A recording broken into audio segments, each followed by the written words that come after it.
Ele foi vereador, é cristão, foi vereador polêmico, foi cassado, voltou, foi candidato a prefeito, deu um trabalho danado, bateu na trave, agora é deputado federal. Estou falando nada mais, nada menos do que, sei lá, para muitos, o polêmico Abílio Bronini. É isso mesmo?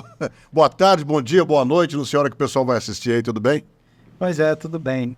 Às vezes é Abílio Bronini, às vezes é o Gru do meu malvado favorito, às vezes o Chuchi, às vezes o Shrek.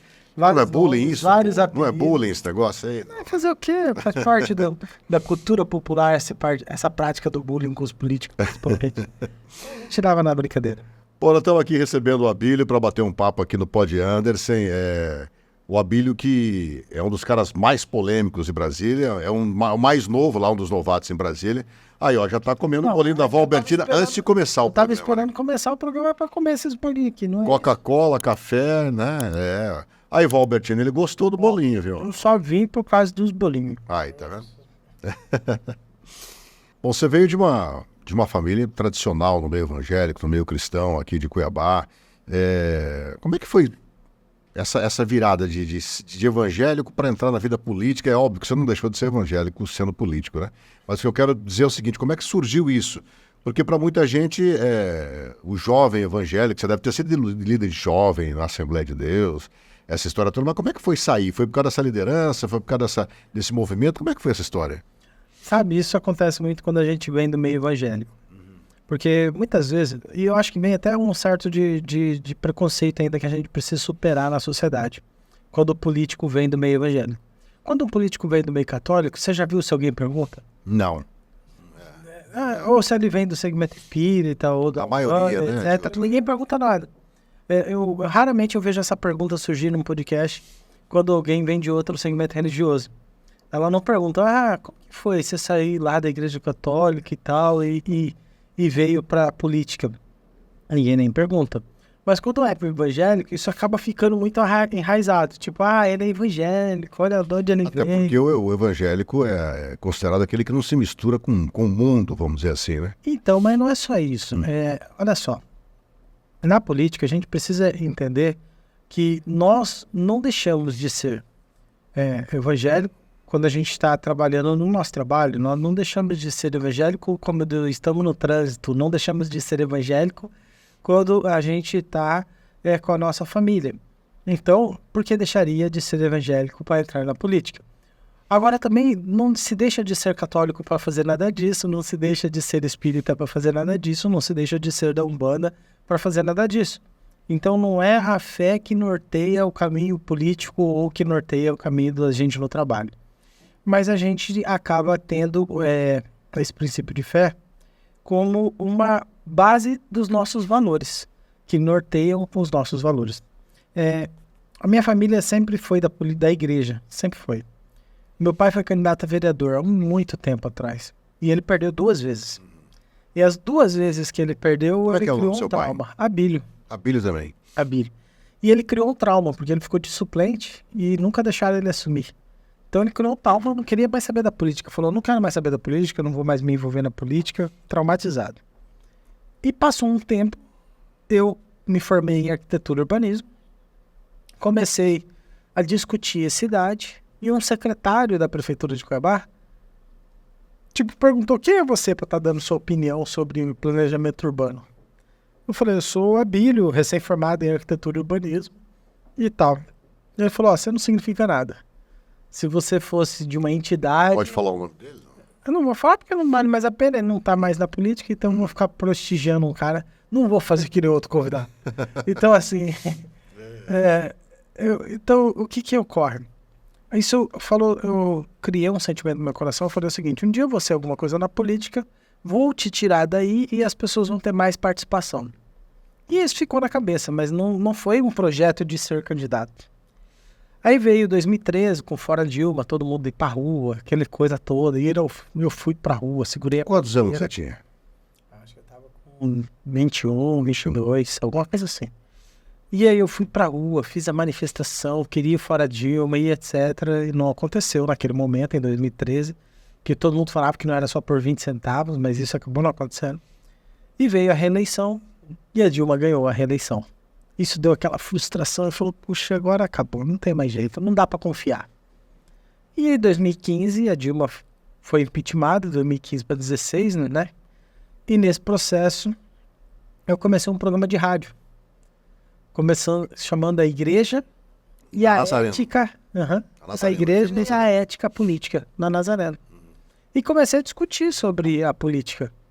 Eu falei, olha, todo mundo que é da igreja tem que falar sobre política. E trouxe convidados de várias igrejas, de vários lugares, e comecei a falar sobre política. Baseado na parábola de Jotão, aquela parábola sobre as árvores que precisavam escolher um rei, e várias outras coisas, e vários outros princípios. Em 2015 para 2016, o Bolsonaro, ainda deputado, esteve em Cuiabá e foi um entrevistado do meu programa. E nessa entrevista, ele me convidou. Ele falou, pô, você é um cara legal, pô, você tem umas ideias boas aí, por que você não vem pra política, filiar na política? E nisso ele me convidou para um evento que estava tendo no Hotel Ritz Pantanal, que era à noite. Eu fui lá no evento, me filiei, fui candidato a vereador e ganhei para vereador a primeira eleição. Meu projeto era, quero arborizar a cidade, fazer ciclovias, fazer um monte de coisa. Cheguei lá e encontrei um grande escândalo de corrupção, as coisas foram bem pior, então acabou não seguindo o caminho que a gente queria do planejamento urbano. Mas seguiu o caminho da fiscalização, que é o trabalho parlamentar. Faltou então o convite do seu avô, assim como Bolsonaro te convidou para ser político, para você ser pastor, não? Meu avô não queria que eu fosse político, não era o desejo dele.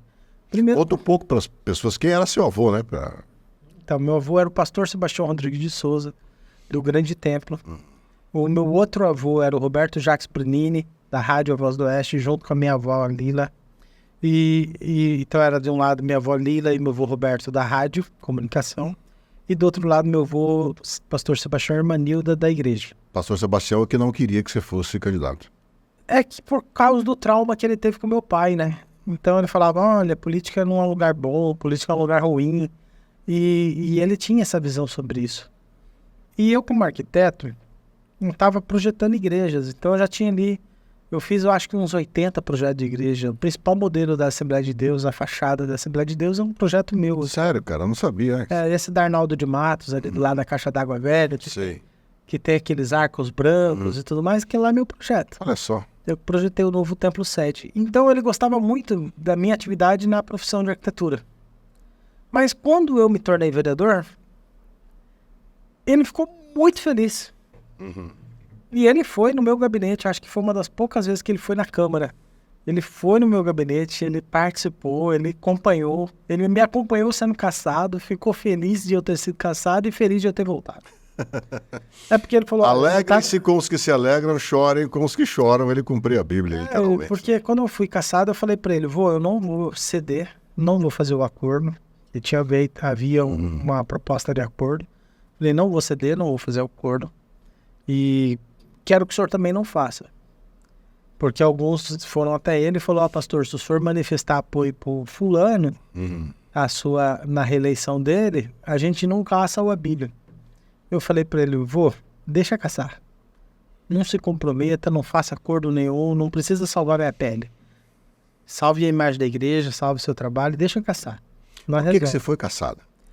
Eles falaram que eu abusei dos meus princípios quando eu invadi uma secretaria e copiei os arquivos que tinha tudo no pendrive. Eles falaram que isso foi um abuso meu, que eu não podia invadir a secretaria, eu não podia invadir o hospital. Eu era presidente de uma CPI, eu tinha poder de polícia. Então, como presidente de CPI, você podia entrar. Só que ninguém nunca faz, né? Então, eu peguei o poder de polícia, peguei um pendrivezinho, fui lá na Secretaria de Saúde e, em vez de fazer um requerimento e falar, me manda a cópia de todas as coisas erradas que vocês fazem, eu fui lá e copiei todas as coisas erradas que eles faziam. E aí trouxe isso para dentro da CPI. Foi a partir desse trabalho que a gente conseguiu desempenhar todas essas operações da polícia. Por causa que as provas elas foram coletadas de uma forma lícita, que é pela CPI, e elas foram coletadas com provas contundentes, que conseguiram embasar as operações. Agora, a volta ao cargo foi a prova, então, de que você realmente fez o que poderia ter sido feito? A volta ao cargo não é pelo mérito. É o mesmo caso da Edna e deveria ser o mesmo caso do Pacona. Eu voltei ao cargo pelo processo. A Câmara ela errou no processo de cassação. Ela deveria ter seguido um rito. E esse rito ela não seguiu. E agora aconteceu a mesma coisa. Pô, quer dizer que os caras são campeões em errar, então. Então, eu já orientei, já falei. Eu falei, olha, gente, precisa ajustar isso para que não traga essa imagem negativa. Mas Por que o Pacola não voltou se era o mesmo caso, como você eu disse? acho que tem um apelo popular, tem uma questão popular na questão do Pacola, que não é só técnica, nem só jurídica. Eu acho que tem essa questão sobre a comoção, o que aconteceu, a situação. Mas a forma que ele foi caçado foi tão errada, o método, a forma, do que foi a mim, do que foi a Edna. A Edna voltou, o Pacola deveria ter voltado. Agora, mudando de saco para mala aqui, Enquanto tiver docinho aqui, você pode dar para criança. você deve... Eu vendo você lá em Brasília hoje com aquele... Deixa eu falar, já que ele tocou isso aqui enquanto ele come, eu vou falar, vou antecipar. Isso aqui, esse é um pão de queijo doce. Nossa. Lá da avó Albertina. Eu vou falar certinho os nomes aqui, ó. A avó Albertina, o bolo da avó Albertina é um empreendimento familiar, tem receita de mãe para filha. O que eles produzem lá? Ó? Eles produzem quitutes típicos da nossa terra, como paçoca de pilão, francisquito, bolo de arroz, bolo de queijo tradicional, bolo, minha boca tá enchendo d'água enquanto eu falo, bolo de queijo recheado, salgado com carne seca, costela, frango, pizza, calabresa, linguiça pimentada, doce goiabada, doce de leite, chocolate e o lançamento do biscoito de queijo natalino, sequilhos gourmet, sequilhos casadinhos natalinos. Esse aqui? Ah, da dona Helenir e da Lucilene. Elas mandaram para você aqui hoje, ó. Deixa eu ver aqui. Aliás, eu quero agradecer porque eu tenho dado espaço aqui, eu vou dar espaço aqui a microempresários, pessoas que vivem, não é uma economia informal Pode mais. convidar sempre os microempresários for da gastronomia. Mas ninguém dá valor para eles, ninguém dá espaço, né? Um valor de mídia Eu dou hoje é valor, muito eu alto. dou valor. Eu também, eu compro, enfim. Eu como. Eu vou colocar aqui, ó, deixa eu só, o que eles mandaram para você. Vai comendo aí enquanto eu Não, enquanto vai eu falo. apresentar, vai apresentar. Tá Aqui, ó. bonita a apresentação. Esse é presente para você, ó. Mandaram para você de presente esse. Esse é presente para você, ó. Mandaram de Obrigado, presente. obrigado. Esse ele vai levar para casa para você não chegar em casa sem um presente, né, viu? Ó, eles mandaram hoje aqui bolo de arroz, bolo de queijo recheado com goiabada e chocolate. Os salgados, bolo de queijo tradicional, bolo de queijo recheado com frango, pizza calabresa e bolo de queijo natalino. Enfim, é o que ele mandou aqui, ó, o que eles mandaram. Esse que você comeu aqui, esse é o bolo de queijo de chocolate. Gostou? Gostou? Muito bom, ó. Então, aí eu quero agradecer ao bolo da vovó Albertina pelo carinho que teve com a gente aqui e também com o deputado aqui, né? Não, deixa eu já até fazer uma propaganda aqui, ó. Ó, Depois você manda esse recorte aqui pra ela. ó. Você que está na rede social, olha, o bolo de queijo da vovó Albertina, muito bom. Segue ela aí no Instagram, compra e manda de presente pra mim. Muito bom, muito bom. Estamos aqui com o deputado federal Abílio Brunini. Como é que você gosta? Mais o nome que você gosta de usar? Abílio Brunini ou Abílio Júnior, né? No começo eu tinha essa situação de qual o nome que eu vou usar, né? Mas depois eu acabei me apegando a não ter um nome definido. Porque fica... Na igreja alguns me chamam de Abílio Júnior. Na família outros me chamam de Júnior. E eu não tenho Júnior no nome. Mas é porque Não meu tem? pai também é Abílio. E na política me chamam de Abílio Brunini. E de vez em quando eu faço uma brincadeira do Enéas, eu falo meu nome é Abílio. Meu nome é Abílio. Então... Bom, a pergunta que eu ia fazer antes aqui, eu vendo você hoje lá em Brasília, com aquele celular atrás dos caras falando besteira lá, falando abobrinha, gastando dinheiro público à toa, eu falo assim, esse cara na escola, o professor devia olhar pra ele assim, não, vem aquele Abílio de novo. Na escola você também era assim, não? Tem muito trabalho. Não, come aí, enquanto ele come. Não, eu dei muito trabalho. Você deu muito trabalho na escola? Professor te via, mandasse sentar na frente. O pior é que eu sentava na frente. Sentar. Fazia na frente de todo mundo. Eu sempre fui muito estudioso, né? Uhum. Eu gosto de estudar. Não era uma forçação pra mim, não era difícil. Mas eu também sempre fui muito bagunceiro. Então, ao mesmo tempo que eu tinha essa facilidade de aprendizado e tirava boas notas e tudo mais, eu também era o que acabava, de certa forma, participando da bagunça de todos os alunos ali. Então eu gostava, tinha um bom relacionamento com muita gente. Então eu era da turma da bagunça e ao mesmo tempo da turma que estudava. Então eu não sentava no fundão. eu ficava na frente, entre as 2, 3 primeiras cadeiras, quase sempre. Eu sempre fui muito de questionar em sala de aula. Então, acho que o que mais incomodava os professores é que eles apresentavam os questionamentos, as falas deles, e eu questionava. Eu, por diversas vezes, questionei o professor dentro de sala de aula por não concordar com a sua opinião. E aí, quando eu percebi que era um assunto de opinião. Na faculdade de arquitetura, eu lembro de um episódio que um professor quis defender Nietzsche, e eu fui e fiz um enfrentamento. Explica quem é Nietzsche, né? Explica quem é. Então, eu fui fazer um enfrentamento a esse filósofo pensador que tinha escrito um livro que o professor pediu pra gente fazer uma avaliação do livro, que era Deus Está Morto. E é claro que a avaliação ela é importante ler todos os livros e tudo mais, mas às vezes o professor, eu não quero detalhar muito, mas às vezes o professor ele quer direcionar você ao seu ponto de vista e forçar que você tenha uma interpretação que, ao meu ver, às vezes é equivocada da coisa. Eu acredito que existe diversos filósofos, mas você vai ver raramente falar de São Tomás de Aquino. Raramente eles vão citar Agostinho.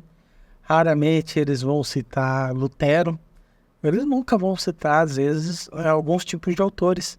Mas quando vem Kant, quando vem Voltaire, quando vem Nietzsche, eles acabam tendo uma certa preferência por alguns tipos de autores. Você foi tirado da sala algumas vezes? Não? Foi pra diretoria, essa história toda? Já. Algumas inúmeras vezes.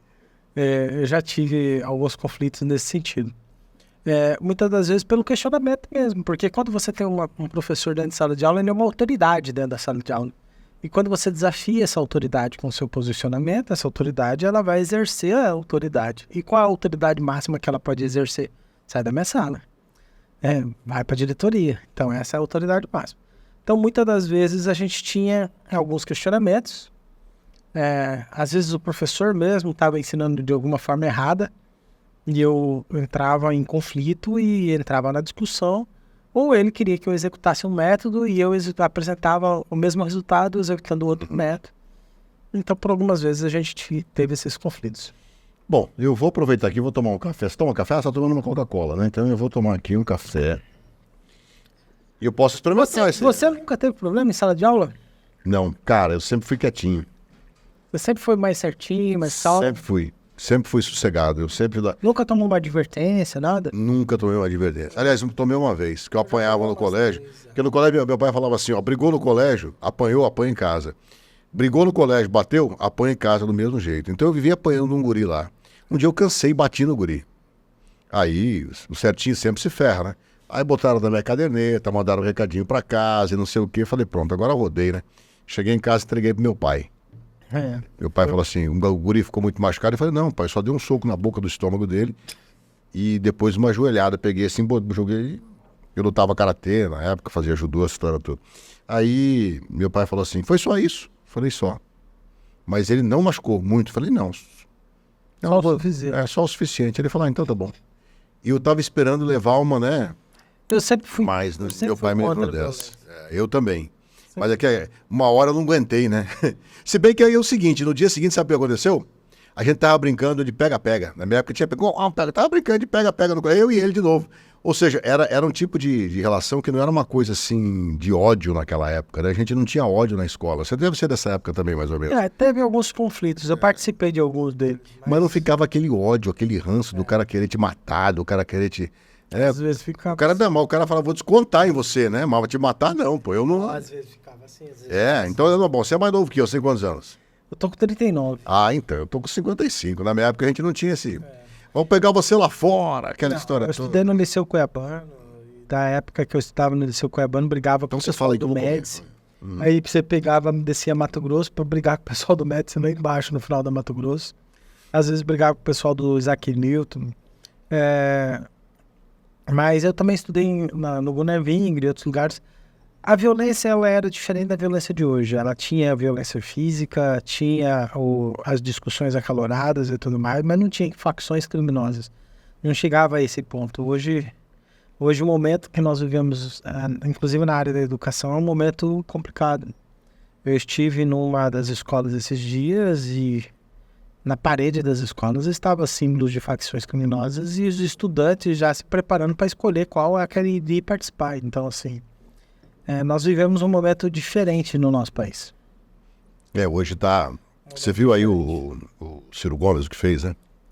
Você chegou a ver o vídeo? Eu assisti a sua entrevista também, a sua fala hoje no programa de manhã. Então, eu acho que o exemplo, ele é um grande problema. Quando a gente tem um mau exemplo vindo de cima, toda a escala do processo acaba sendo ruim. Quando você vê um ministério dando apoio ou recebendo com apoio a dama do tráfico, que mensagem você está passando para o resto do país? Se uma organização criminosa é tão forte ao ponto de não permitir entrar num bairro para fazer campanha eleitoral de um candidato oposto ao outro... Bom, isso aconteceu aqui, né? Sim, então. Quando você tem uma organização criminosa tão forte que define o ministro do STF, que define quem vai ser os membros de um processo de governo, o recado que está te passando é que ou você faz parte ou você não faz parte do processo. Então é uma mensagem muito ruim, até mesmo vindo de um governo. E é até cauteloso para se falar do assunto, porque em muitos desses espaços o governo já se foi. Muitos desses bairros, o governo secular já se foi. Lá é outro governo, é outra lei. É outra regra. É a lei deles. E o que me entristece é que alguns dos lugares que eu fui, os moradores até preferem. Você acredita? Tem muitos bairros de Cuiabá e de outros lugares que o morador prefere a lei da organização criminosa do que a lei secular.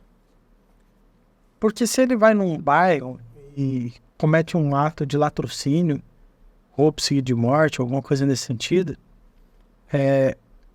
e o cara vai até o pessoal da organização criminosa, a lei do olho por olho, dente por dente vale para eles. Então a pena de morte existe no Brasil. Não é aplicado pelo governo federal, não é aplicado pelo Estado.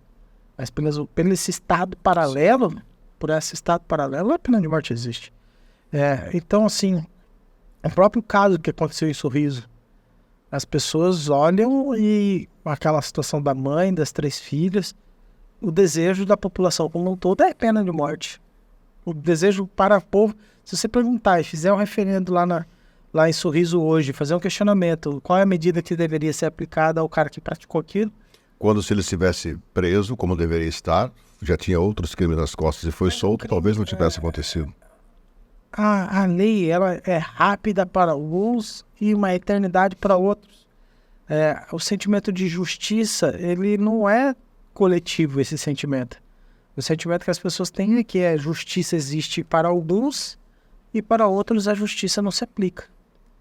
Para algum deputado, o processo de cassação demina o mandato inteiro e ele não é cassado. Para outro deputado... É cassado depois que acaba. Cassado. Já tivemos casos assim. 4 meses. Tipo, o Deltan não teve a mesma sorte do Neri Geller. Entendeu? O Bezerra. Foi cassado depois que não era mais deputado. O Neri ficou o mandato inteiro e ainda assim ele não saiu. Com a decisão de cassação ele ainda não saiu por o Marrafon assumir. Mas o Deltan foi rapidão. Rápido demais. Entendeu? Então, assim, esse sentimento de injustiça ele precisa ser restabelecido no Brasil. O Brasil precisa voltar a ter um sentimento de falar, ó, a justiça é justa. E hoje ele tem um questionamento sobre esse sentimento. Bom, a gente já falou um pouco da vida pessoal, da vida cristã, do Abílio, a gente já falou da ida para ser vereador, já falamos um pouco de tudo, né?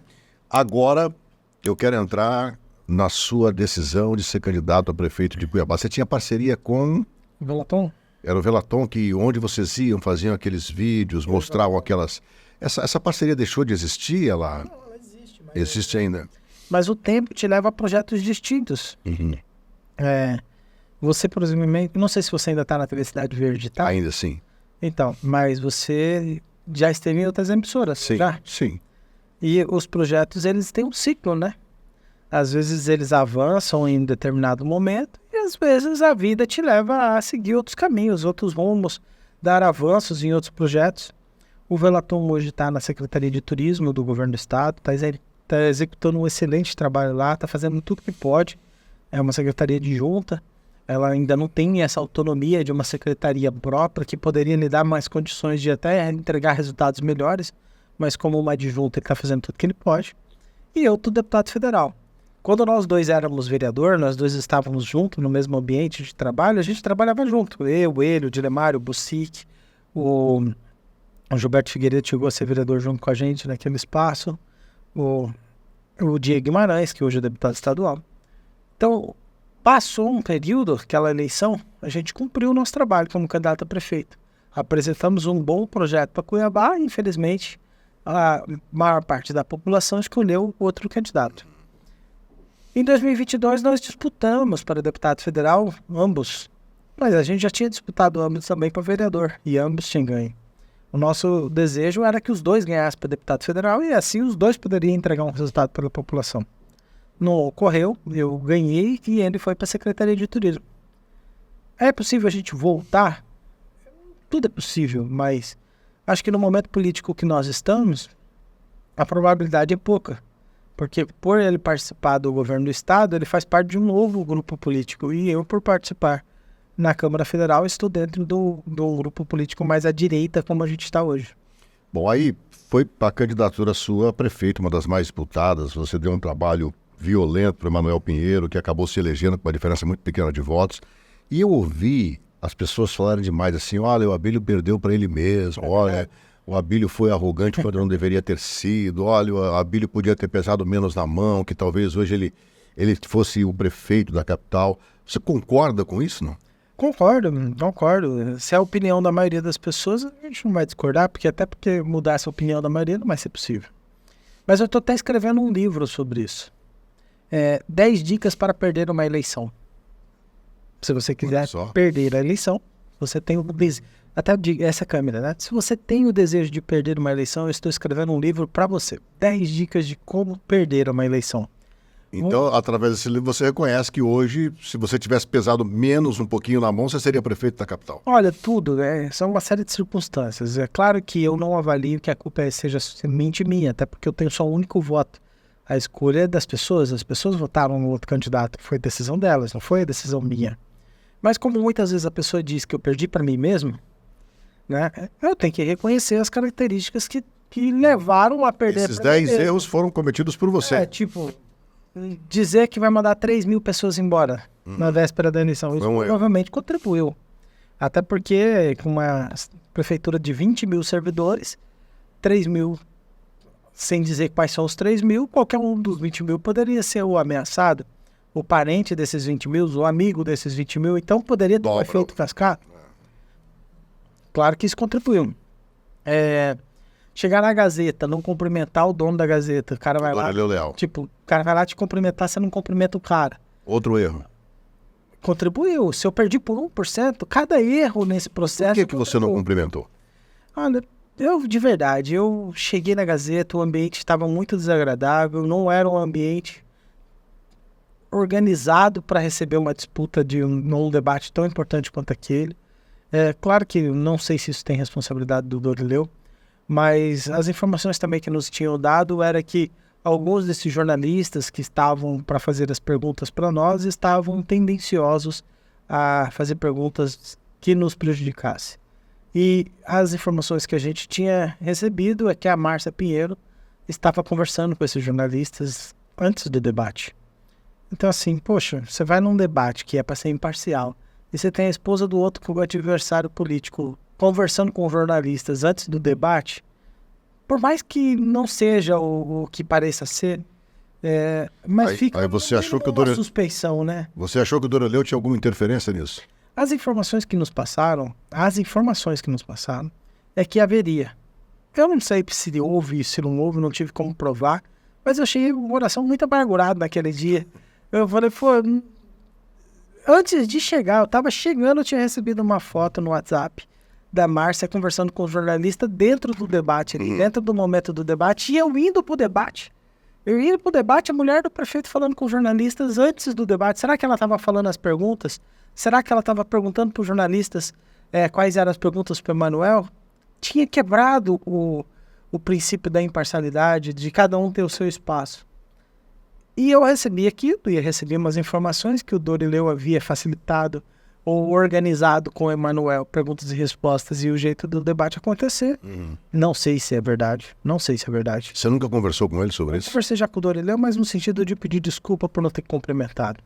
Porque independente de ser verdade ou não ser verdade, cumprimentar o cara Não ia mudar nada. não ia mudar nada, não ia me fazer menos homem ou menos político, nem nada disso.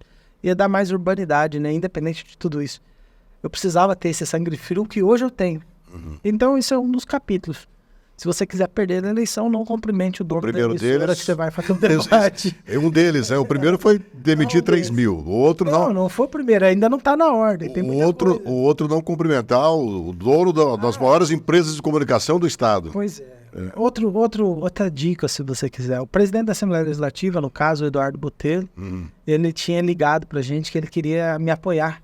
Não porque ele gostava de mim, porque ele odiava o outro, tava com raiva do outro por causa de contratos com a prefeitura que não estavam sendo pagos e coisa e tal. Havia me ligado querendo me apoiar. O Botelho. Eu falei pra ele, eu não quero seu apoio. Você falou isso pro Botelho? Falei, não quero seu apoio. Ah, mas o Botelho quer te apoiar. Não quero apoio do Botelho. Ah, a Janaína quer te apoiar. Eu falei, não quero apoio da Janaína. Você falou isso também. O Wellington Fagundes ligou, quero te apoiar, não quero apoio do Wellington. Então, assim, se você quiser perder uma eleição, recuse apoio. É uma boa dica. O apoio não quer dizer que você Porque vai você pega- fazer o que eles querem, né? Mas o fato de você só conversar já te impediria de ter um inimigo. Sim. Você tá entendendo? Não quer dizer que o cara vai fazer um compromisso com você e nem que você vai fazer um compromisso com o cara. Mas sempre tem Mas uma quando turma você que anda com fala ele pro que fala cara- isso, né? Mas quando você fala pro cara, eu não quero o seu apoio, você criou uma raiva no cara, o cara fala, pô, eu tenho que arrancar esse cara daí. Quem é esse O que cara? tá aqui pelo menos conversa comigo, não me paga, mas tá aqui e conversa comigo. O outro nem conversar comigo e nem me pagar, vai. Então, assim, pior fica, né? Então, assim, acabou colaborando. 3. Não, tem muito mais, eu vou deixar falou pra 10, colocar o né? livro, são 10. Esses seriam os 3 principais? Não, tem muitos. Qual que o que mais te incomodou deles? Qual foi? Hoje eu não vejo que um me incomodou de forma individual, mas todos eles de forma coletiva eles colaboraram. O que mais me incomodou, eu acho que deve ser o capítulo número 1 desse livro, das 10 dicas, eu acredito que é acreditar que todo mundo é honesto. Tipo, se acreditar, eu me apeguei muito naquela eleição de pensar o seguinte, olha, ninguém vai votar no cara que colocou dinheiro no paletó. Ninguém vai votar, o vídeo é tão evidente, o cara colocando dinheiro no paletó. Mas já tinham votado nele uma vez, né? Mas era antes de ter visto o vídeo, porque o vídeo apareceu depois. Então, assim, eu falei, ninguém vai votar nisso. E eu me iludi. Eu me iludi falando assim, olha, independente de todas as circunstâncias, por mais falhas que eu tenha cometido, eu acredito que as pessoas vão escolher por uma questão moral uma outra candidatura. E me iludi. Acabei sendo surpreendido quando eu percebi que boa parte das pessoas não levava a corrupção como critério de escolha de um político. Muitas pessoas no meio do caminho até falavam que preferia ele porque já sabiam o que ele era. E enquanto o outro eles não saberiam o que era. Outros preferiam um político com uma certa suspeição de corrupção porque senti que era mais fácil de tratar assuntos de corrupção com um político que há certa suspeição de corrupção. Por exemplo, é difícil para aquela pessoa que quer conseguir alguma coisa que não é pelo caminho correto dentro da prefeitura se sentir à vontade de falar comigo quando ela pensa que eu vou lhe rejeitar e irei. Então, assim, você tá entendendo? Então a pessoa olha pro Abílio e fala assim, cara, não dá nem para fazer uma proposta pro Abílio de dar um dinheiro para ele de volta naquele acordo. Porque se eu fizer isso, a Bíblia vai me denunciar. E vou. Então, assim, essas coisas acabam mostrando que uma boa parcela da sociedade tem interesses que ultrapassam os interesses convencionais e se sentem mais à vontade de falar com alguém que, por mais que seja ou não seja, não estou dizendo que o prefeito é ou não é corrupto, mas que há uma sombra de suspeição sobre ele, isso é verdade. Com 19 operações da polícia, um vídeo e tal, existe uma suspeição muito grande.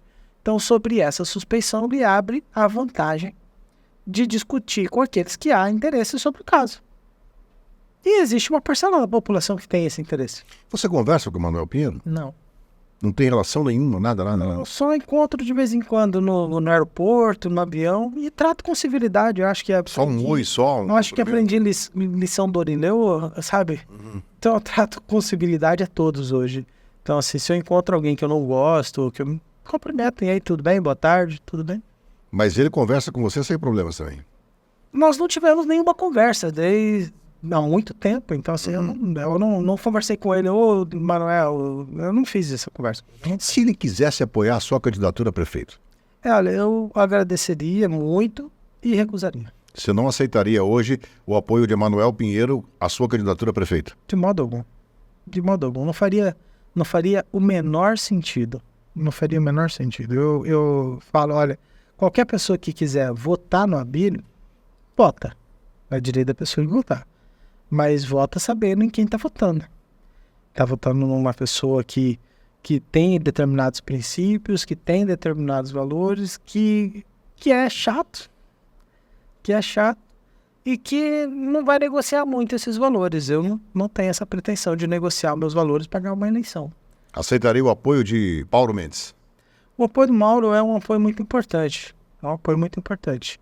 E eu recusei em 2020 o apoio integral dele. Seria um dos 10 erros? Esse é outra dica.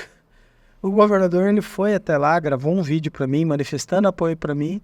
E chegou na eleição, eu não quis pôr o vídeo dele. Aí ele ficou muito chateado, a gente criou até um desgaste político entre a gente.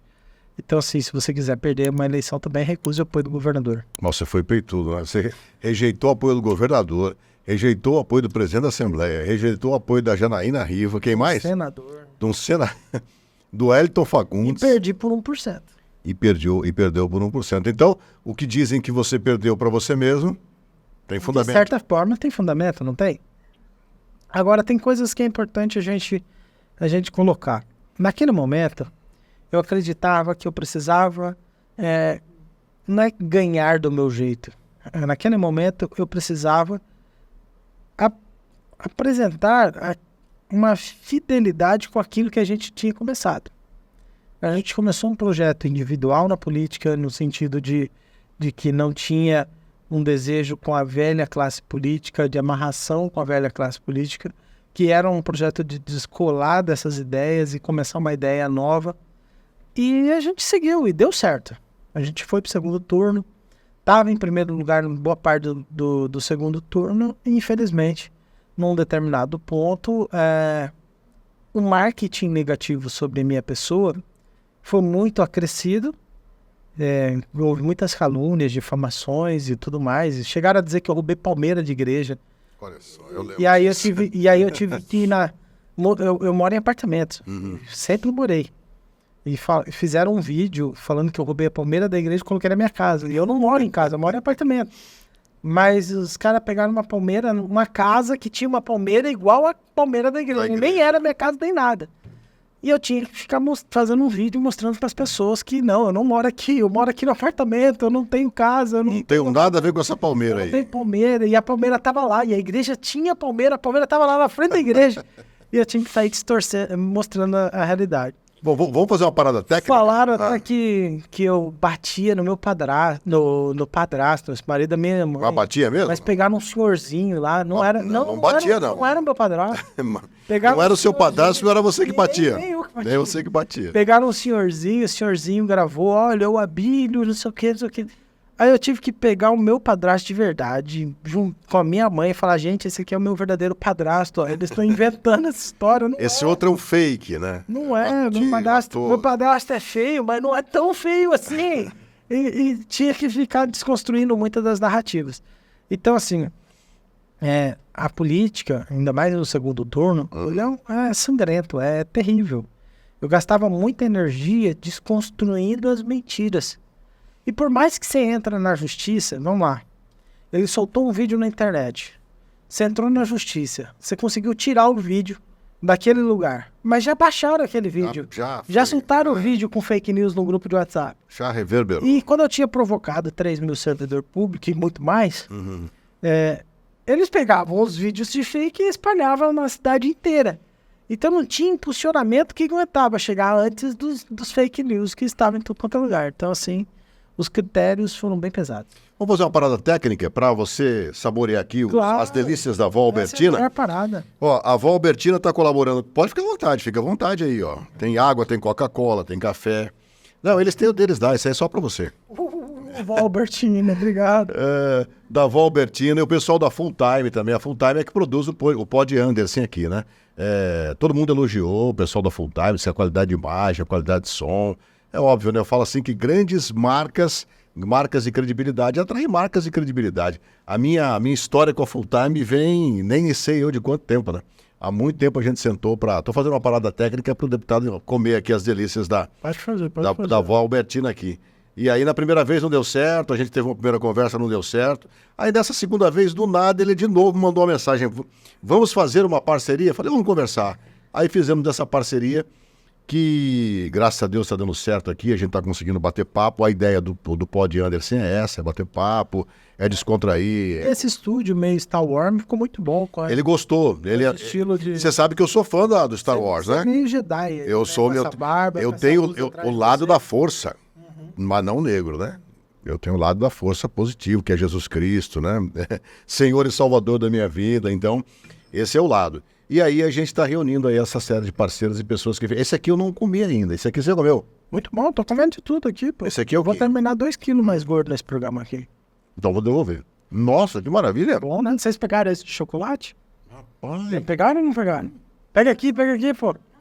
Pega aqui. Ajuda a fazer propaganda. Um cafezinho sem açúcar?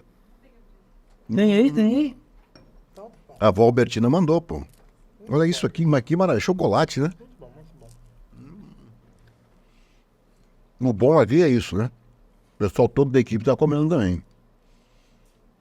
O bom era não falar mais, né? Só comer. Ó, Muito bom. bolo da avó Albertina no Instagram, você vai lá, segue, dá uma força, Full Time também. Do Abílio não precisa, porque o Abílio tem milhões de seguidores. É melhor pedir pra ele, ó, posta lá no seu Instagram, lá pra gente, lá que dá mais resultado. Esse então é o Pod Anderson. Obrigado ao bolo da avó Albertina, obrigado a Full Time, obrigado a você que está acompanhando a gente. Aproveita, se inscreve no canal, curta o nosso canal e divulga o canal também. Quanto mais engajamento nós tivermos, mais as pessoas vão conhecer o lado das pessoas que vierem aqui. Que a nossa ideia não é execrar ninguém, é conhecer essas histórias do Abílio. Você viu? Não é aquele Abílio do Congresso Nacional, que tem fama de brigão. Ele falou de assuntos polêmicos aqui, do livro de 10 dicas para perder uma eleição, de uma forma natural.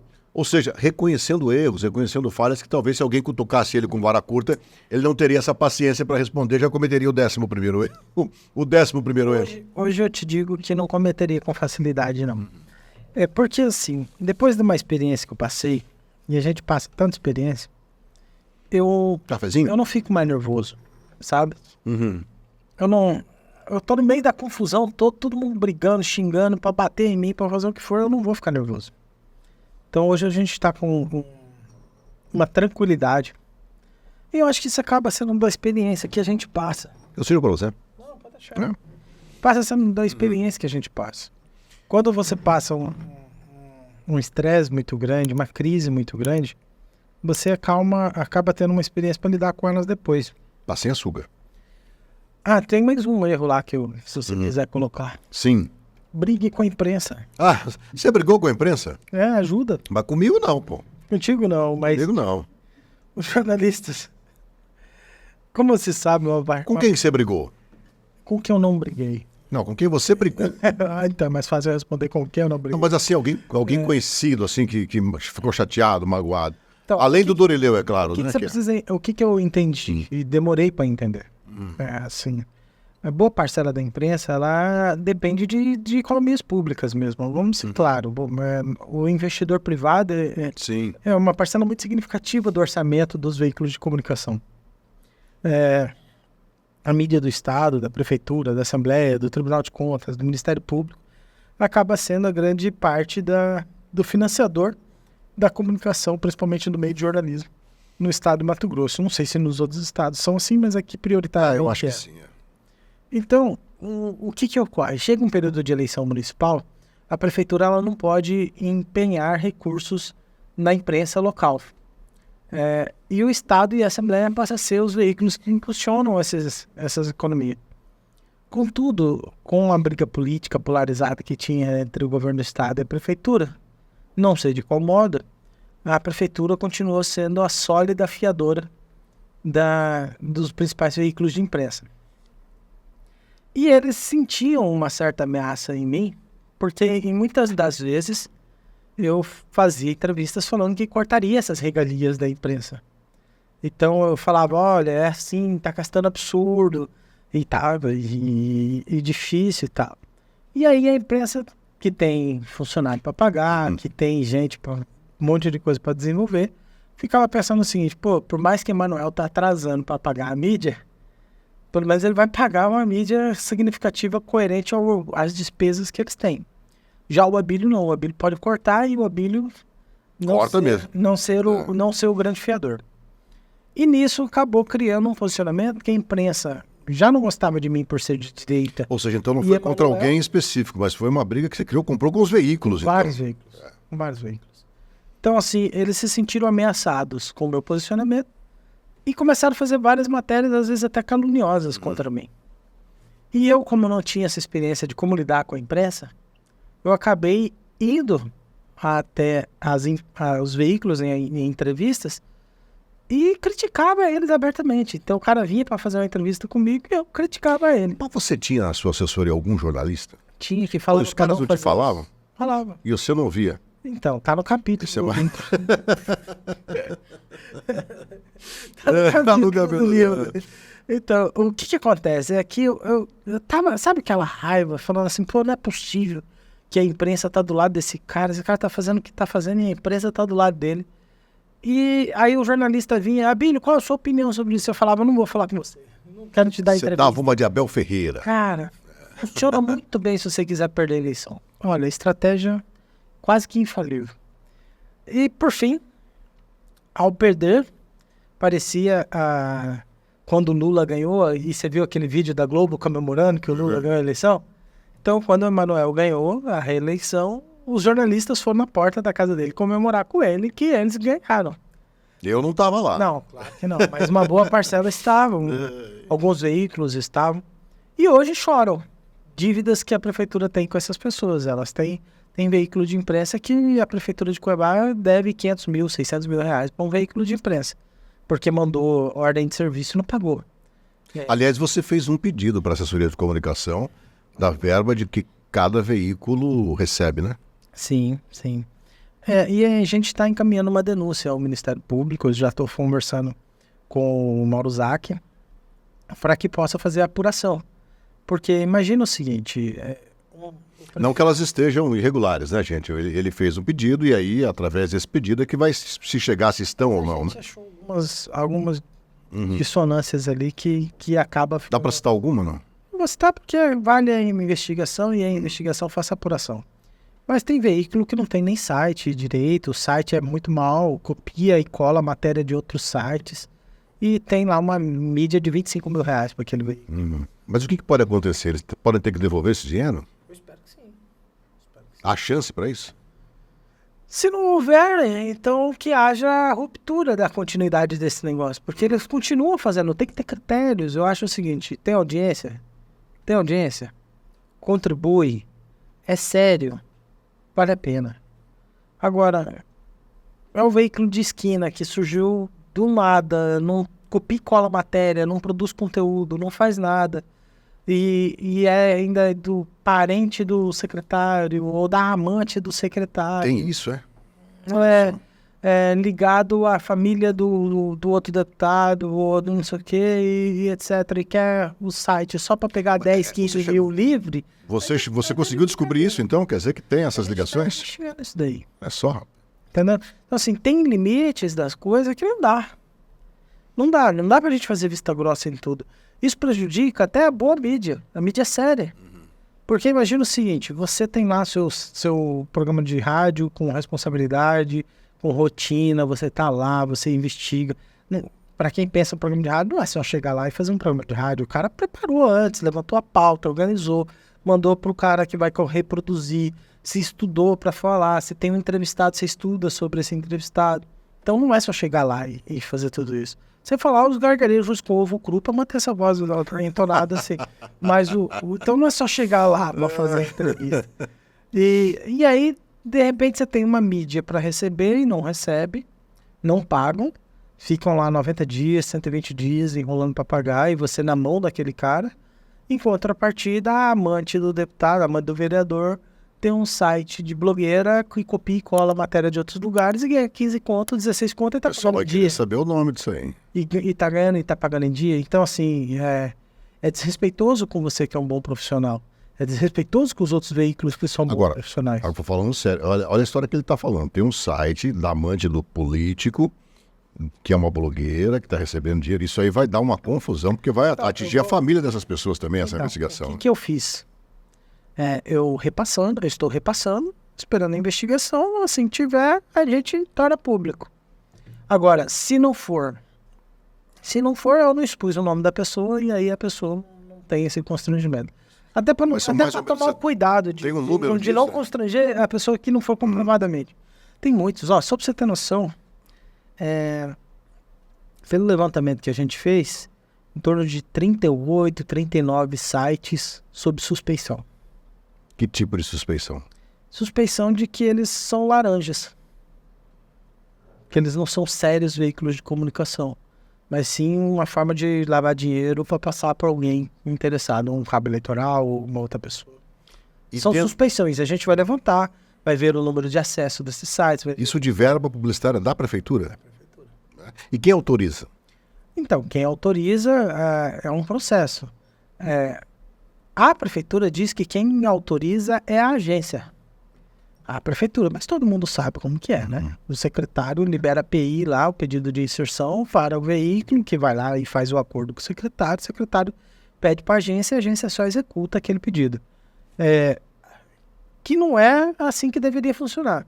O correto funcionar seria a agência elaborar um plano de mídia, definir os lugares que receberão os recursos e apresentar à prefeitura a proposta de como que isso funcionaria melhor, mas não é assim na prática. É isso que ele está falando aqui. Vale lembrar que a mídia nos meios de comunicação ela não é proibida. O que o Abílio está dizendo é que existem veículos que são criados única e exclusivamente com a intenção de receber um dinheiro num veículo que não funciona. Posso dizer assim?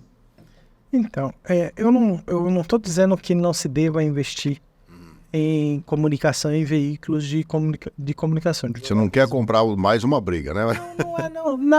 Não é pro segundo volume do livro.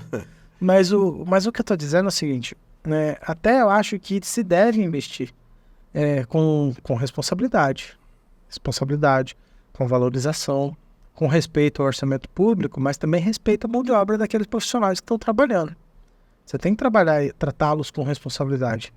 Mas que também tem que ter métricas. Tem que ter métricas. Métricas de apuração se o dinheiro público está sendo empenhado de uma forma que ele traga resultado para a população. Qual que é o resultado? É a comunicação. Você pega um vídeo, só para você ter ideia, a prefeitura ela gasta um negócio chamado VT. E ela chama de VT para internet. Que é um vídeo de YouTube, tipo um vídeo de YouTube.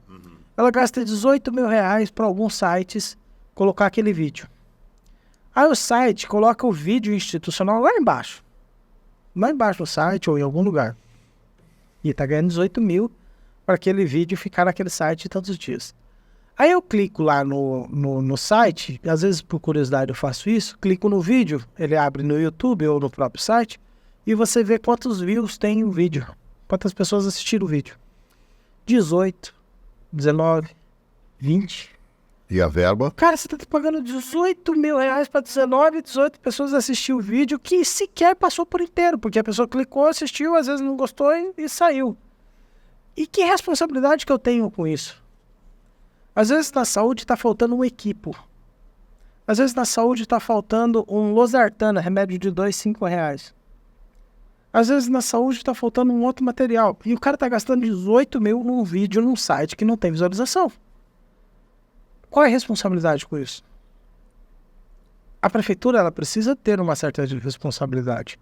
Não estou dizendo que é uma guerra à imprensa, nem nada disso. Não, porque os veículos sérios...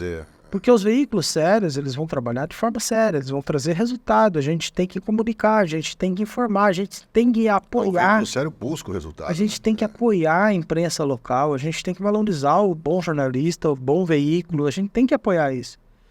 Só que também a gente tem que ter um pouco de responsabilidade com o dinheiro, e não dá para deixar desse jeito. Bom, pré-candidatíssimo à prefeitura ano que vem. Pronto para deixar Brasília, não, caso seja eleito? Como é que você está trabalhando com isso? A família está trabalhando com isso? Porque mexe com a vida de todo mundo, né? Então, até o eleitor ele fica meio que em dúvida, né? Porque uma parcela do eleitor quer que eu permaneça em Brasília, principalmente eleitores do estado como um todo. E outra parcela do eleitor sabe a necessidade de vir numa disputa em Cuiabá. A eleição de 2024, ela é a retomada de 2026. As pessoas precisam entender isso. A Prefeitura de Cuiabá sempre elege um deputado federal. Sempre. A Prefeitura de Cuiabá tem grande influência no estado de Mato Grosso, nas políticas públicas e também na garantia de que essas políticas sejam executadas. A retomada do Brasil, voltando para a presidência da República, seja o Bolsonaro, se caso aconteça alguma coisa que o torne inelegível novamente, ou outro candidato que tenha o apoio dele, depende das capitais do nosso país. Cuiabá é um ponto muito importante nesse projeto de retomada do Brasil. Então não tem como a gente não lançar uma candidatura da direita, do PL, aqui em Cuiabá. Não tem como a gente fazer isso e deixar a capital do estado de Mato Grosso... Mas está sacramentado já que é você mesmo? Não, eu não costumo dizer que está sacramentado, porque a convenção é no ano que vem. Eu, como pré-candidato, legalmente falando, não posso fazer isso. Tem outro nome no partido? Tem outros nomes e pode surgir outros nomes. Nada impede de surgir outros nomes. Mas, como eu digo, a convenção é ano que vem. Então, assim, mas como pré-candidato, isso está sacramentado. Eu, como pré-candidato, posso te dizer, tenho minhas preocupações. A Prefeitura de Cuiabá ela é responsável pelo Plano Municipal de Educação, que é onde diz como será a formação das crianças nossas. A Prefeitura de Cuiabá ela tem uma responsabilidade muito grande com a cultura. É como diz, aonde será investido o dinheiro da cultura no nosso município. Uhum. Eu não quero que as nossas crianças, desde a 4ª, 5ª série, aprendam todos dentro de sala de aula. Eu não quero que isso aconteça dentro da escola do meu município. E eu acredito que boa parte da população, não vou te falar sobre sua imparcialidade, mas boa parcela da população não deve querer... Somos uma sociedade tradicional ainda. Né? Conservadora. Então, assim, eu não acredito que uma parcela significativa da população vai aceitar colocar ideologia de gênero nas escolas. Eu acredito que ela não vai aceitar ideologia de gênero, eu acredito que ela não vai aceitar colocar todes. Eu acredito que os pais das crianças daqui de nossa cidade, eles não se conformam do filho dele não saber quanto que é 4 vezes 4. E vai avançando na educação, vai progredindo, sem saber o básico. Então, assim, isso eu não me conformo. E às vezes, se você tiver um prefeito que tem uma certa ligação com a esquerda, uma facilidade de sentar com o Lula, alguma coisa assim, de repente o governo federal pode mandar uma verba de 20 milhões para o município se o município aderir a algum desses programas no Plano Municipal de Educação. Será que todo e qualquer prefeito vai ter coragem de falar, não, eu não quero? Será que todo prefeito vai falar o seguinte, aqui no meu município, nós não teremos na rede municipal de educação ideologia de gênero. Mas tem 20 milhões para ser gasto nisso, você não vai receber esse dinheiro dos 20 milhões? Será que todo prefeito vai ter coragem de dizer, eu não vou receber os 20 milhões para colocar ideologia de gênero? Muitos dos prefeitos vão olhar com olhos desejosos para os 20 milhões. Cheio de cifrões. E vai pegar esses 20 milhões e vai implantar. Então, assim, nós temos que entender que a proteção dos nossos valores, ele se dá no município. Quando você fala de direitos iguais, e você vai numa UPA, por exemplo, tá morrendo todo mundo na UPA. Na UPA morre o de direita, morre o de esquerda, morre o centro. Falta remédio, falta médico para o hétero, para o homossexual, para o ateu, para o cristão. A corrupção, ela não escolhe lado ideológico. Ela rouba de todo mundo. A má gestão, ela não escolhe lado ideológico. Ela faz mal a todo mundo. Mas há um problema. Se a gente tiver um político no poder que continue fazendo o que está acontecendo hoje, que é o loteamento das secretarias pelos partidos políticos, pelos aliados políticos, E não preocupado com o exercício ou a execução de um bom serviço público, mas preocupado se ele vai conseguir base para ter estabilidade na Câmara, porque muitas vezes o que o prefeito faz é isso. O vereador fulano de tal falou que se não der a Secretaria de Bem-Estar Animal para ele, ele vai virar oposição. O vereador fulano de tal falou que se não der a UPA do Verdão para ele, ele vai virar oposição. O outro vereador falou que se os postos de saúde do CPA não estiver do lado dele, ele vai virar oposição. E um prefeito com faca no pescoço, com um monte de escândalo, fica loteando toda a prefeitura para poder manter-se no poder. É isso que ocorre. Sem falar dos deputados, sem falar dos recursos, sem falar dos partidos aliados. Então, será que o próximo prefeito vai ter peito de enfrentar isso? Vai ter coragem? Então, assim, por isso que eu te falo que não é só uma questão de gestão. É uma questão de coragem, de posicionamento, de firmeza. Tem contratos aí. A prefeitura de Cuiabá ela não é prefeitura pobre. É 4 bilhões orçamento. A prefeitura de Cuiabá tem um orçamento de 1,3 bilhões na saúde. Em Várzea Grande é 280 milhões. A gente tem um orçamento 5 vezes maior do que da prefeitura de Várzea Grande. E não consegue cuidar. Tem alguma coisa errada. Não é falta de dinheiro. Mas aí você percebe, ó, é o contrato na saúde por parente do Bezerra. E a prefeitura não mexeu nisso, não rapou. E a intervenção também deixou lá esse contrato. Eu já falei, esse contrato tinha que ter sido mexido. Não dá para continuar desse jeito. Bezerra, que você se refere? O deputado, o ex-deputado. O ex-deputado. Ele tem contratos na prefeitura ligados aos seus parentes. Então, assim... Que tipo de ligação? Cara, eu acho que não sei se é filho ou se é irmão, alguma coisa assim, tem que apurar lá direitinho. Mas tem lá, eu não sei qual das duas ligações, mas é parentesco praticamente direto. Para atender que área da saúde? Exames laboratoriais, a FIP, tem uma empresa chamada Coap também, que mexe com atendimento de pronto atendimento, de urgência e emergência nas UPAs. É uma preocupação. Outra preocupação que eu tenho é, você sabia que parece que tem uma empresa de ônibus, eu não sei se é do Botelho, mas a CMT, eu acho que faz o transporte intermunicipal para Várzea Grande, e eu acho que ela tem uma participação no transporte municipal. Não sei se é dele ou se é do irmão dele, que ele tem um irmão que também trabalha com essa área. Mas você sabia que o BRT vai passar para eles? Para essa empresa? Que tem uma ligação com o Botelho, de certa forma, uma familiaridade com o Botelho. Vai passar o BRT para os caras. O prefeito vai ter coragem de peitar o cara? De falar, não, tem que ter uma licitação, não pode ser feito assim. Se o serviço de transporte público fosse bom, não precisava de mais modalidade de transporte. O serviço de transporte público de Cuiabá é péssimo. Será que vai ter alguém para peitar esses caras e dizer que isso é ruim e precisa de uma licitação? Precisa abrir o mercado, trazer novas pessoas parceiras para desenvolver um transporte público de qualidade? Bom, a gente já bateu aqui quase 1 hora de programa.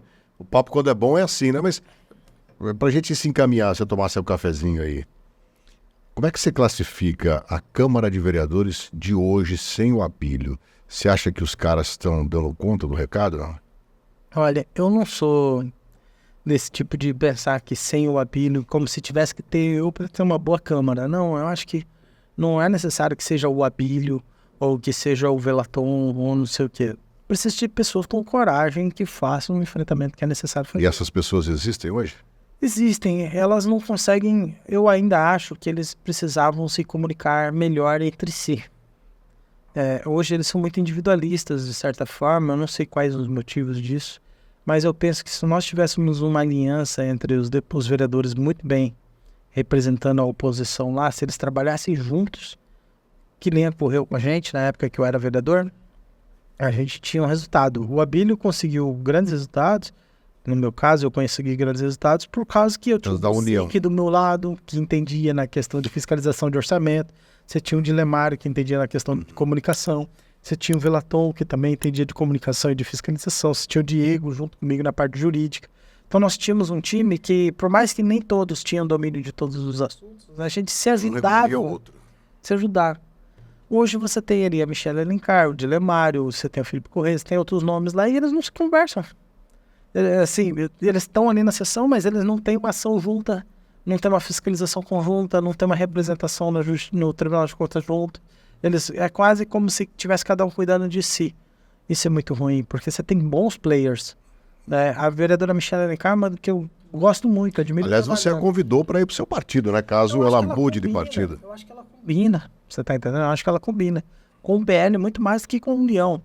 Mas eu respeito a lealdade dela. Ela tem uma lealdade com a Virgínia e o Mauro. E eu acho que isso acaba até me dando mais admiração, porque se ela tem essa lealdade com os caras lá, se um dia ela vier para o nosso lado, ela vai ter essa lealdade conosco. É um valor muito importante, uma virtude importante. Bom, de 0 a 10, que nota você dá para a Câmara de hoje? Ah, pode ser 3? A nota é sua. Tá. Nota 3. Poxa, você tem 19 operações da polícia. Uma conta reprovada no Tribunal de Contas. E a Câmara não é omissa ou cúmplice? Então, assim, não é porque tá tendo menos polêmica dentro da Câmara, porque antes o Abílio estava lá e tinha mais polêmica. Eu acho até pior. O silêncio da Câmara me entristece muito mais. São 19 operações da polícia, a maior parte dela na saúde. Os vereadores têm o papel de fiscalizar. Tem umas contas reprovadas com 1,2 bilhões de dívida. E a Câmara tá omissa assistindo tudo isso. Então não tem como dar uma nota maior que isso. Se para a Câmara é 3, para Emanuel Pinheiro é quanto, então? Ele está reprovado faz muito tempo, já deveria ter saído. Eu acho que é uma pessoa que está no cargo reprovado, não tem como se ter uma avaliação de nota positiva. Houve projetos bons que deveriam ser continuados e devem ser continuados? Houve sim. É reconhecer que nem todo mundo é ruim 100%, nem todo mundo é bom 100%. Projetos que precisam ser valorizados e estavam no plano diretor de Cuiabá há muito tempo e foram aplicados? Sim, e eles devem ser continuados. Contorno Leste, por exemplo, é um projeto bom que deve ser continuado. Deve continuar. Agora, só porque teve 1 ou 2 projetos bons, a gente vai fechar o olho para todos os problemas ruins? Não, aí não dá. A cidade está cheia de buraco, a qualidade da saúde está péssima, obra parada para tudo quanto é lado, dívida na prefeitura, briga entre secretários, um puxando o tapete do outro. Não dá para fazer vista grossa para tudo isso. Mauro Mendes. O Mauro, ele é... Eu até acho que o Emanuel faz o Mauro ser um governador melhor. Por causa que os comparativos, é muito fácil ser um gestor melhor quando você tem do outro lado o Emanuel. O Mauro, ele é um bom governador, tem boas ideias, tem boas propostas. Eu acho que algumas das coisas, uma coisinha ou outra a gente discorda. E é normal, ele também deve discordar do meu posicionamento. É natural que ele olhe para mim e fale, o Abílio é muito exagerado, extrapolado. Natural que ele pense desse jeito. E eu também penso que algumas das coisas eu faria diferente. Se eu fosse dar um conselho pro Mauro, Mauro, você vai ser traído pelo Botelho, pela turma que tá junto com ele, vão tudo pro lado do Fávoro e você tá cevando muito tempo um grupo político que vai te trair. Mas aí é a decisão dele. Lula. Cara, Lula devia estar preso, no meu ponto de vista. É triste pro nosso país que a gente tenha um cara como esse na presidência, mas... Abílio. O Abílio é um cara que, graças a Deus, não tem cabelo. É um cara... o Abílio, as pessoas, elas criam uma imagem precoce minha, né? De que eu sou muito polêmico, brigão e tudo mais. Eu acho que essa fama até antecede a minha chegada. Quando eu chego nos lugares e não brigo, há até uma certa surpresa de eu não brigar no lugar que eu fui. Porque geralmente olha e fala, lá vem o brigão. Aí o brigão não briga. Tipo, perde graça. Tipo, eu esperava que ele fosse brigar. Violão. Como assim? Violão, traz o violão lá. Tem um violão ali. Não vou tocar violão, não. Vai ficar parecendo Haddad. Eu vou fazer um negócio desse. Porque o Haddad toca violão? Toca violão, não vou tocar nada. Mas você não vai imitar o Haddad? Não vou nada. Não, você não vai imitar o Haddad. Você é um Abílio. Não tem nada a ver com o Haddad. A música não é Blackbird. Não, mas eu gostei dessa música que você tocou. Não, pode deixar. Não. Ele não vai virar bem, eu toco também. Se você tocar, conheço. Não, mas você pode tocar, eu toco. Não, se você tocar, eu toco, pô. Eu conheço a internet, Deixa isso pra lá. Agora vai virar mesmo. A Albina não quis tocar violão no Pod Anderson. Porque depois os caras pegam meu vídeo tocando violão, põe outra música e pronto. Vira... Mas será, você acha, rapaz, que o povo faz isso, não? O que mais acontece... Família, vai. Esposa, filho. Olha, a Samantha é indescritível, Anderson. Você sabe o que é ter uma pessoa do seu lado, que é companheira, que parceira. A Samantha, que ela já aguentou comigo, eu acho que difícil você ter uma pessoa que, se não te ama, aguentar tudo que aguentou. Porque, pensa bem, cara, você entra, às vezes, em umas situações que às vezes é complicada. Você está num programa de opinião e, às vezes, a opinião é contrária àqueles que têm interesse num programa como o teu. A Samantha, no meu caso, ela sofre todas as consequências de quando alguma coisa não dá muito certo.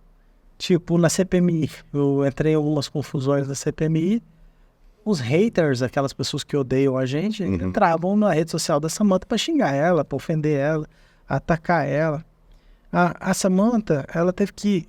Não que ela fosse obrigada a fazer isso, mas ela praticamente abdicou da sua vida profissional para cuidar do Sebastião e da Ana Regina. E é uma escolha nossa, de que a mãe esteja com os filhos, é uma escolha dela, não é fácil. Principalmente uma excelente profissional que ela é, voltada a design, voltada a artes gráficas, a comunicação. E ela não tem tempo para atender os clientes, porque ela tem 2 crianças. E muitas mães são assim, a situação de muitos são assim. E eu gostaria de poder ajudar ela a ter mais disponibilidade para ela exercer sua atividade profissional, que ela é excelente. A Samantha, inclusive, é mais inteligente que eu. Muito, apesar que não é muito difícil ser mais inteligente que eu, mas a Samantha é muito mais inteligente que eu, dirige melhor do que eu. Ela é uma motorista muito melhor que eu. E, assim, não é que eu queira elogiar ela pra caramba, mas é reconhecer. Se hoje o Abílio tem essa condição de estar na política, eu juro pra você, se eu tenho essa condição hoje de fazer os enfrentamentos, a fiscalização, o trabalho que eu faço, é porque eu tenho a Samantha me dando todo o suporte para isso. Toda vez que eu vou num processo, numa entrevista, inclusive nessa que ela deve assistir depois, então assim, toda vez que eu faço parte disso, ela faz uma análise crítica, ela comenta para mim, ela fala, isso aqui não ficou legal, acho que você tem que corrigir, isso aqui não tá bom. As causas sociais que ela me ajuda a abraçar, como a gente tem abraçado agora a causa do autismo, a causa da fissura lapalatina, as mães atípicas e tudo. Então, assim, ela me faz, eu falo pra você, a igreja me ajuda a ser uma pessoa melhor buscando a fé. O meu avô, meu pai, minha família, minha mãe me ajudou a ser uma pessoa melhor através da fé e através da educação. Mas 80%, 90% da pessoa melhor que eu sou hoje é porque a Samantha me ajudou. Mais do que a igreja me ajudou, a Samantha me ajudou. Porque você quer ser uma pessoa melhor pro outro. Você não quer desrespeitar, você não quer desonrar, você não quer... Eu acho que você também tem isso. Sim. Não é que você tem que ser uma pessoa melhor para você, mas você tem que ser uma pessoa melhor para ela. E eu tenho que fazer isso. E a gente não consegue, né? Então, Esse que é o pior de tudo. O mais difícil que às vezes a gente fala tudo isso numa entrevista e coisa e tal, mas no dia a dia a gente tem dificuldade, não De ser assim. De ser assim, mas a gente quer ser, né? A gente tá tentando. E por que você usa só essa camisa aí? Olha, primeiro porque cinza não queima, e eu já tô tão queimado, cara, assim, os caras já me queimaram tanto. Você lava a roupa mesmo, aquele vídeo que você postou lá? Verdade, verdade. Mas tudo da mesma cor, tudo do mesmo modelo? Isso é mais fácil, você não precisa escolher a roupa pra misturar, né? Não, você nunca vai ter problema de colocar uma roupa que vai... Mas é por isso mesmo, então? Não, a gente fez um estudo de iconografia quando eu estava no início da faculdade de arquitetura. Estudo de? Iconografia. Iconografia? É tentar formar um ícone da sua personalidade. Tem outros nomes aí, mas na época eu procurei era por isso. Então, naquela época eu sabia que eu ia perder o cabelo, eu decidi raspar antes de perder. Se perder. E aí eu decidi que ficaria careca. Então, antes do cabelo cair, eu já estava careca e tinha muito... Por que você olha pra mim? Eu acho sempre que é semelhança esférica. Semelhança esférica. E aí, o que acontece? Quando eu decidi ficar careca, eu andava com a camisa listrada, com camisa de outras cores e tudo mais. mas eu me sentia um certo incomodado à falta de padrão. E eu comecei a estudar Steve Jobs, por que ele fez isso. Ele usava uma camisa preta, uma calça jeans e um tênis branco. Comecei a estudar Mark Zuckerberg, que também usava uma camisa azul de gola circular e coisa e tal. E muitas das vezes eles davam entrevista falando o seguinte: pô, tem tantas decisões para tomar no meu dia que a cor da camisa que eu vou vestir não é uma decisão que eu quero gastar energia tentando tomar. E isso para mim fez todo sentido. Eu falei, pô, eu posso... Oi? Então, não é ele que escolhe, né? Então, Lá em casa é a mulher que escolhe, então, né? então, mas no meu caso, eu, por exemplo, falei o seguinte: eu preciso de uma camisa que para onde eu for não tenha problema de passar. Então, ela tem que ter uma malha, um material que ela seja prática de passar ou não passar. E por eu ser careca, ela tem que ser escura, porque ela sendo mais escura, ela vai evidenciar meu rosto e minha careca. E aí eu tinha a opção azul escuro, onde eu comecei, depois ela foi ficando cada dia mais cinza. Mas a culpa dela ficar mais cinza e menos azul escuro não é minha. Não é minha, é que ela desbotou. E por outro lado, é as próprias empresas. Tipo, eu comprava na Renner, porque eu sempre falei, eu não vou pagar mais do que R$25, R$30 uma camiseta. Então eu comprava a camisa barata e ela não tinha esses botõezinhos, mas foi a própria Renner que foi trocando. Então eu tenho camisa gola E não tem mais de vintão, né? E tá R$40 quase, 39, 40. Mas eu achei ela prática, porque eu chegava numa cidade e não tinha... se eu tivesse que ficar um dia a mais numa cidade e minha camisa já tinha acabado, então eu tinha facilidade de comprar uma camisa que servia. E depois eu fui apegando a imagem e eu falei, agora eu vou mantive. Muito bem, tá aí o bate-papo aqui. Alguma coisa dessa, mais de 1 hora a gente conversou aqui, que você não falou aí, que você gostaria de... Olha, eu acredito o seguinte, eu acredito que política, ela tem que ter um propósito. E se a gente tem esse propósito, que é voltado a ajudar as pessoas, ela fica mais fácil. Vou dar uma de Dilma aqui. Não se trata de ganhar ou perder, ninguém vai ganhar, ninguém vai perder. Não, mas não é isso. Eu acho que se ela tem um propósito e você tem um caminho certo, você não vai fazer muitos esforços no sentido daquilo que for impossível. Para mim, política não vale tudo. Não vale a pena você aceitar tudo para estar na política. Então, eu tô falando isso não para mim, eu tô falando isso para você que quer entrar na política. Porque eu acho que você deve, quem tá assistindo, deve entrar na política. Seja para apoiar alguém ou seja para ser candidato. Porque você pode até não gostar de política, mas você será governado por quem gosta. Muitas vezes os pais falam, meu filho, não entra pra política, porque a política só tem malandro, só tem corrupto, não sei o quê. Então, tem muito malandro, tem muito corrupto, porque as pessoas boas não entram. Então, se você que é bem intencionado, você que é uma boa pessoa, estude para entrar na política. Qual é o partido, quem são os mais fortes, aonde que está ali, se você não ganhar, quem vai ganhar no seu lugar, quais são as probabilidades, estude. Entre para a política e ajude a gente a mudar a cidade. Porque não é o Abílio salvador da pátria. Eu sou contra esse negócio de salvador da pátria, porque para mim salvador da pátria é Jesus. Mas não é o Abílio salvador da pátria. O Abílio é um cara que está se dispondo a estar ali fazendo seu papel. Mas o Abílio passa, e o Bolsonaro passa, e outros passam, e se nós não tivermos uma política de formação, de continuidade, de trazer pessoas novas para a política, eu quero trazer mulheres para a política, eu quero eleger 3 vereadoras em Cuiabá. 3 vereadoras, nós estamos fazendo um partido focado em eleger 3 vereadoras e 2 homens. Mas é uma política feminista e coisa e tal. Não, nós queremos mostrar que dá para ter pessoas diferentes na Câmara, nomes diferentes. Ideias diferentes, sabe? De chegar gente nova lá com sangue nos olhos, com vontade de fazer. Então, eu acho que esse podcast, se você puder tirar algo da minha parte produtivo, que seja a sua motivação, a sua vontade de você entrar. Porque se você não entrar lá, alguém estará. Não existe espaço vazio. Na política não tem esse espaço vazio. Se você, que é uma boa pessoa, não ocupar uma daquelas cadeiras lá da Câmara dos Vereadores, alguém vai ocupar. Se você que tem interesse de lutar pela causa do autista, que tem interesse da causa do bem-estar animal, não ocupar aquele espaço, talvez alguém mal intencionado na causa animal ou mal intencionado nas outras causas vai ocupar aquele espaço e vai tomar aquele lugar de participação social que você tem a possibilidade de ter. E aí eu quero até dizer para os pastores, padres que estão de plantão assistindo essa entrevista. Muitas vezes eu vejo um pastor ou um padre falando, olha, a igreja não deve se envolver com política. Muitas vezes eu vejo isso.